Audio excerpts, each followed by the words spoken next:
প্রবাসে যাওয়ার ১ সপ্তাহ আগে আমার স্বামী যখন ব্যাগপত্র গোছাচ্ছিল, তখন আমাকে বলল, "তুমি কোনো টেনশন করো না।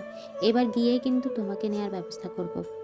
তখন আমি ৩ মাসের প্রেগন্যান্ট ছিলাম। এমন সময় আমার স্বামী আমাকে রেখে প্রবাসে পাড়ি জমায়। এরপর মাসখানেক আমার সাথে যোগাযোগ রেখেছিলেন, তাও ঠিকঠাক কথা বলতেন না। আমি যখনই ফোন করতাম তখনই কাজের ব্যস্ততা দেখাতো। এভাবে বেশ কিছুদিন কাটার পর আমার স্বামী আমার সাথে কোনো যোগাযোগই রাখে না। তাকে ফোনেও পাওয়া যায় না, ফোনও বন্ধ। অনেক টেনশন হতো আমার। ব্যাপারটা আমি আমার শ্বশুর-শাশুড়িকে জানাই, কিন্তু তারা ঠিকমতো কোনো উত্তরও দিতে পারল না। এরপর তার যত বন্ধু-বান্ধব আছে সবাইকে খোঁজ লাগাই, কিন্তু কেউ কোনো খোঁজ দিতে পারে না। আমার স্বামী কোথায় আছে, কেমন আছে, আমি তার সাথে অনেক যোগাযোগ করার চেষ্টা করেছি, কিন্তু আমি কোনোভাবে তার সাথে যোগাযোগ করতে পারিনি। তার বেশ কয়েক মাস পর আমার কোলজুড়ে কন্যা সন্তান এলো। আলহামদুলিল্লাহ, আমি অনেক খুশি ছিলাম। আমি ভেবেছিলাম আমার যেহেতু মেয়ে হয়েছে, আমার স্বামী শুনলে অনেক বেশি খুশি হবেন। কিন্তু এর মাঝে মেয়ের নামও রাখা হয়ে গেল, কিন্তু তার কোনো খোঁজই পেলাম না। এরপর একদিন তার ফোনে কথা দিতে দেখলাম রিংটা বেজে উঠল, কিন্তু বেশ কয়েকবার রিং দেওয়ার পরেও দেখলাম আমার স্বামী আমার ফোনটা ধরল না। এরপর মাস কেটে যাচ্ছিল। এরপর আমার মেয়ে প্রথম কথা বলা, প্রথম হাঁটা, প্রথম মা বলা ডাকা সব কিছু আমি একা উপভোগ করতে লাগলাম। কিন্তু তার বাবাকে এসব আমি দেখানোর সুযোগ হয়নি। হঠাৎ করে একটা মানুষ কিভাবে উধাও হয়ে গেল।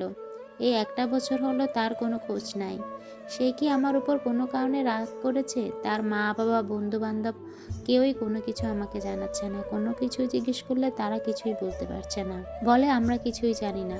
তবে এর মাঝে আমার শাশুড়ি বহুবার চেষ্টা করেছে ওই বাড়ি থেকে আমাকে তাড়িয়ে দেওয়ার জন্য। এই ঘটনা জানার পর আমার বাবা আমার শ্বশুরবাড়িতে আসে। এসে আমাকে নিয়ে যেতে চায়, কিন্তু আমি যেতে একদমই রাজি হইনি। হয়তোবা আমার স্বামী আমার সাথে কোনো কারণে রাগ করেছে, তাই আমার সাথে যোগাযোগ করে না। কিন্তু একদিন না একদিন তার রাগ ভাঙবে। তারপর আমার বাবা আর আমাকে নিতে পারেনি। আর আমার বাবা যাওয়ার সময় তার মেয়ে এবং নাতনির সব খরচ আমার বাবাই দিবে, তাদের কোনো খরচ দেওয়ার দরকার নেই। এভাবে বাবার কাছ থেকেই সব খরচ নিতাম।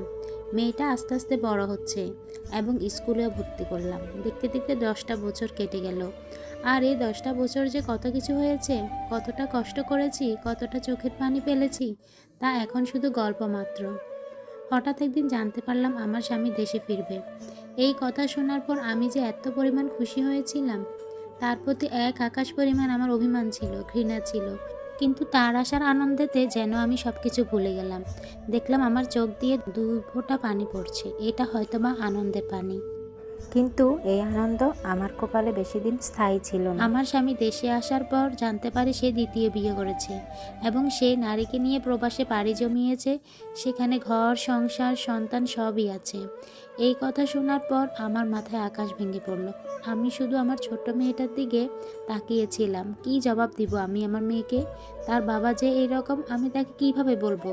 প্রবাসে যাওয়ার সময় আমার স্বামী আমার থেকে পাসপোর্ট করার সময় একটা সিগনেচার নিয়েছিল, যাতে করে সে আমাকে প্রবাসে নিয়ে যেতে পারে। মূলত সেই সিগনেচারটা ছিল দ্বিতীয় বিয়ের পারমিশনের জন্য। আর এই ঘটনাটা আমার শ্বশুর শাশুড়ি, আমার ননদ সবাই জানতো।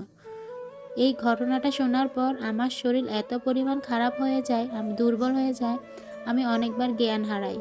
2 দিন আমি মুখে কোনো দানা পানি নিতে পারিনি। এরপর আমি সুস্থ হলাম। সুস্থ হওয়ার 10 বছরে মেয়েটাকে নিয়ে বাবার বাড়িতে চলে যাই। আমার যে আমার স্বামীর প্রতি কত শত প্রশ্ন ছিল, এতদিন সে কোথায় ছিল, কি করেছে, আমার প্রতি কেন এত অভিমান করেছে, তার মেয়েকে কেন সে দেখেনি, সমস্ত ভিডিও আমি করে রেখেছিলাম। সব আসলে আমি আমার স্বামীকে দেখাবো। হায় আফসোস, কিছুই আর হলো না। অনেক কষ্ট পেয়েছিলাম সেদিন আমি। আমার স্বামী দেশে আসার পর মাত্র কয়েক মিনিট কথা বলেছিলাম এইসব নিয়ে। আমি যখন রাগ করে বাবার বাড়িতে চলে আসলাম, তখন নাকি আমার স্বামী অনেক রাগ করে। তিনি সবাইকে বলেন, এইভাবে মেয়েকে নিয়ে একবারে আমার বাপের বাড়িতে আসা একদমই ঠিক হয়নি। আমি খুবই অভদ্র, আমার মতো স্ত্রীকে সে রাখবে না, সে ডিভোর্স দিতে চায়। আমারও আর আক্ষেপ ছিল না। সে বাবা নামের কলঙ্ক একটা। বাবা হয়ে একবারের জন্য সে তার মেয়েটার জন্য একবারের জন্য দেখা করেনি। এরপর কেটে গেল 17টা বছর। আমার মেয়েকে আমি বিয়ে দিয়েছি। আমার মেয়ের কোলজুড়ে একটা পুত্র সন্তান হয়। আর সেই সংবাদ শুনে আমার স্বামী এত বছর পর তার মেয়েকে দেখতে আসে। আমার মেয়েটাও তার বাবার উপর অতটাও রাগ করেনি, কারণ তার বাবার এত সব কাহিনী আমি কখনো আমার মেয়েকে বলিনি। আমার মেয়ের মুখে থেকে শুনেছি আমার স্বামী নাকি এখন আমার সাথে দেখা করতে চায়। তার বউ বাচ্চারা নাকি এখন তার আর খোঁজ নেয় না। খোঁজ না নেওয়ারই কথা।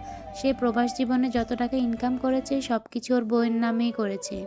বউটা নাকি দেখতে অনেক বেশি সুন্দরী। বউটা নাকি যা বলতো সে তাই করত। কিন্তু একসময় তার এই টাকা পয়সা নিয়ে বউটা ছেড়ে চলে গিয়েছে। আর যাই হোক, মৃত্যুর আগে এসব পুরুষের কাছে আমি আর যেতে চাই না। কেমন লেগেছে জানাবেন।